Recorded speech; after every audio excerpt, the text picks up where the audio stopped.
ಏಕರೂಪ ಶಿಕ್ಷಣ ನೀತಿ ಜಾರಿಗೆ ಬರಬೇಕು ಅಂದ್ಬಿಟ್ಟು 1295 ಕಿಲೋಮೀಟ್ರು ಪಾದಯಾತ್ರೆಗೆ ಹೋಗ್ತಾ ಇದ್ವಿ. ಇವತ್ತು ಜೂನ್ 5ನೇ ತಾರೀಕು ಒಳಗಡೆ ನಮ್ಮ ಬೇಡಿಕೆ ಏನಾರ ಈಡೇರಿಸಲಿಲ್ಲ ಅಂದರೆ ನಾವು 3000 ಜನ ಆಗ್ತಾರೆ. 3000 ಜನ ಇಂಡವಾಳ ಗ್ರಾಮ ಪಂಚಾಯತಿಯಿಂದ DC ಕಚೇರಿವರೆಗೂ ಪಂಜಿನ ಮೆರವಣಿಗೆ ಮಾಡಿಕೊಂಡು ಶಿಕ್ಷಣ ಇಲಾಖೆಯ ಶವಯಾತ್ರೆ ಮಾಡ್ತೀವಿ ಅಂತ ಈ ಮೂಲಕ ಎಚ್ಚರಿಕೆ ಕೊಡ್ತಾ ಇದ್ದೀವಿ. ನಿಮಗೆ ಮಂಡ್ಯ ಜಿಲ್ಲೆಯಲ್ಲಿ 354 ಸರ್ಕಾರಿ ಶಾಲೆಗಳನ್ನ ಮುಚ್ಚಿದ್ದಾರೆ. ಈ ರಾಜ್ಯದಲ್ಲಿ ಏಕರೂಪ ಶಿಕ್ಷಣ ಬರಬೇಕು. ನೇಪಾಳದಲ್ಲಿ ಪ್ರಧಾನಿ ಮಗನಿಗೂ ಒಂದೇ, ಕೂಲಿಕಾರನ ಮಗನಿಗೂ ಒಂದೇ ಶಿಕ್ಷಣ ಸಿಗ್ತಾ ಇದೆ.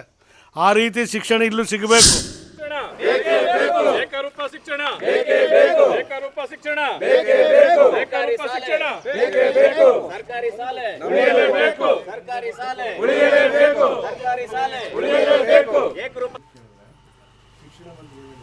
ನಮಸ್ಕಾರ. ಈ ಮಾಧ್ಯಮ ಮಿತ್ರರಲ್ಲಿ ಮುಖಾಂತರ ರಾಜ್ಯ ಸರ್ಕಾರಕ್ಕೆ ಒಂದು ಎಚ್ಚರಿಕೆಯನ್ನು ಕೊಡ್ತಾ ಇದ್ದೇವೆ.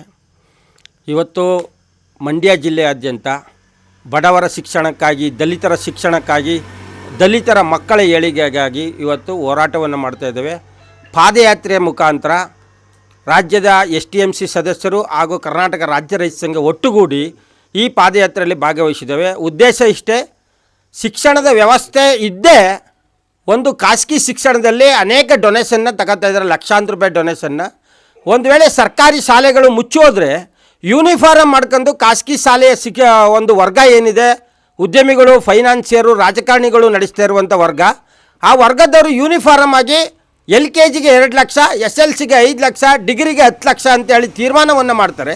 ಅದೇ ರೀತಿಯಲ್ಲಿ ಫಂಡಮೆಂಟಲ್ ರೈಟ್ಸ್ ಸಂವಿಧಾನದ ಆಶಯದಂತೆ ಶಿಕ್ಷಣ ಮತ್ತು ಆರೋಗ್ಯವನ್ನು ಉಚಿತವಾಗಿ ನೀಡಬೇಕು ಅಂತ ರೈಟ್ಸ್ ಇದ್ದರೂ ಸಹ ಇವರು ಖಾಸಗೀಕರಣಕ್ಕೆ ಒತ್ತು ಕೊಡ್ತಾ ಇರೋದು ರಾಜ್ಯ ಸರ್ಕಾರದ ರೈತ ವಿರೋಧಿ, ದಲಿತ ವಿರೋಧಿ ನೀತಿಯಾಗಿದ್ದು, ಮಕ್ಕಳ ಶಿಕ್ಷಣಕ್ಕಾಗಿ ನಾವು ಇವತ್ತು ಪಾದಯಾತ್ರೆಯನ್ನು ಮಾಡ್ತೀವಿ. ಕೂಡಲೇ ಮ್ಯಾಗ್ನೆಟ್ ಶಾಲೆಯನ್ನು ಏನು ಮಾಡ್ತಾ ಇದ್ದಾರೆ ಅದನ್ನು ಹಿಂಪಡಿಬೇಕು.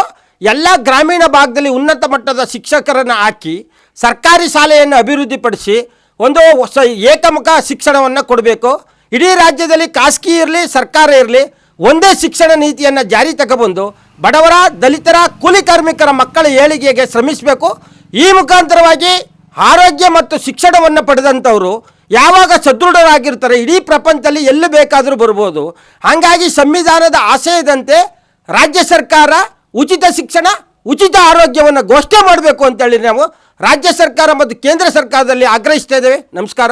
ಬನ್ನೂರು ನಾರಾಯಣ್, ಕರ್ನಾಟಕ ರಾಜ್ಯ ರೈತ ಸಂಘ ಮೂಲ ಸಂಘಟನೆ, ಮೈಸೂರು ಜಿಲ್ಲಾಧಿಕಾರಿಗಳು ಹಾಗೂ ನಮ್ಮೆಲ್ಲ ಪದಾಧಿಕಾರಿಗಳು, STMC ಸದಸ್ಯರು. ಕರ್ನಾಟಕ ರಾಜ್ಯದ ಇತಿಹಾಸದಲ್ಲಿ ಮೊಟ್ಟ ಮೊದಲ ಬಾರಿಗೆ ಏಕರೂಪ ಶಿಕ್ಷಣ ನೀತಿ ಜಾರಿಗೆ ಬರಬೇಕು ಅಂದ್ಬಿಟ್ಟು 1295 ಕಿಲೋಮೀಟ್ರು ಪಾದಯಾತ್ರೆಗೆ ಹೋಗ್ತಾ ಇದ್ವಿ. ಇವತ್ತು 4ನೇ ದಿನ. 85 ಕಿಲೋಮೀಟ್ರು ನಡ್ಕೊಂಡು ಹೋಗ್ತಾ ಇದ್ದೀವಿ. ಕೆರಗೋಡು ಗ್ರಾಮ ಪಂಚಾಯತಿಯಿಂದ ಮಾರ್ಗೋಡ್ನಹಳ್ಳಿ ಪಂಚಾಯತಿಗೆ ನಡ್ಕೊಂಡು ಹೋಗ್ತಾ ಇದ್ದೀವಿ.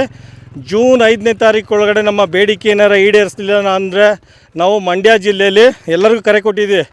2 ಪಂಜು ತೊಗೊಂಡು, ಮಂಡ್ಯ ಜಿಲ್ಲೆ 1500 ಹಳ್ಳಿಗಳಿವೆ, 2 ಪಂಜು ತೊಗೊಂಡು 3000 ಜನ ಆಗ್ತಾರೆ. 3000 ಜನ ಇಂಡವಾಳ ಗ್ರಾಮ ಪಂಚಾಯತಿಯಿಂದ DC ಕಚೇರಿವರೆಗೂ ಪಂಜಿನ ಮೆರವಣಿಗೆ ಮಾಡಿಕೊಂಡು ಶಿಕ್ಷಣ ಇಲಾಖೆಯ ಶವಯಾತ್ರೆ ಮಾಡ್ತೀವಿ ಅಂತ ಈ ಮೂಲಕ ಎಚ್ಚರಿಕೆ ಕೊಡ್ತಾ ಇದ್ದೀವಿ ನಿಮಗೆ.